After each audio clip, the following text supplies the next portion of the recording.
अगर आप भी अम्बेडकरवादी है तो ये वीडियो ना देखे। शिक्षा शेरनी का दूध है, जो पीता है वो दाढ़ता है, ऐसा कहना था डॉक्टर बाबा साहब अम्बेडकर का।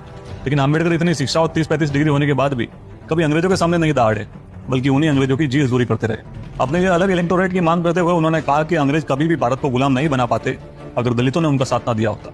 दलित अंग्रेजों के साथ मिलकर लड़ा है, इसीलिए यह संभव हो पाया कि आज भारत अंग्रेजों के अधीन है।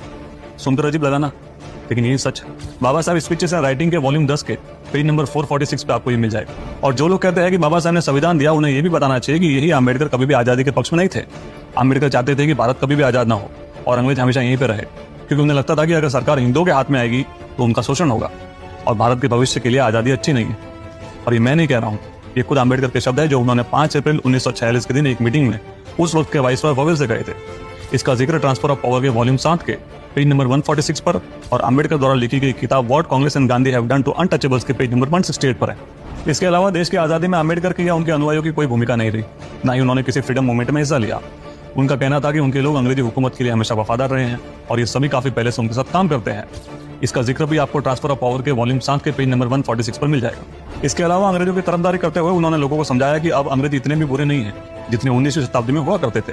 वो अपने किए गए कार्य द्वारा काफी शर्मिंदा है और अब वो इस चीज में विश्वास नहीं रखते जो लॉरेंस ने कही थी कि हमने भारत पर तलवार के दम पर विजय पाई है और तलवार के दम पर ही इसे रखेंगे।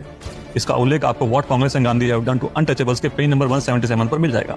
24 नवंबर 1933 के दिन सर सैमुअल होर द्वारा जॉर्ज स्टैनली को एक पत्र लिखा जाता है। इस पत्र में सैमुअल होर लिखते हैं कि मैंने पिछले कुछ वर्षों से अम्बेडकर को बहुत करीब से देखा है और एक दोस्त की तरह भारत में ब्रिटिश शासन के प्रभाव को बनाए रखने की उनकी स्पष्ट इच्छा से काफी प्रभावित हुआ हूँ।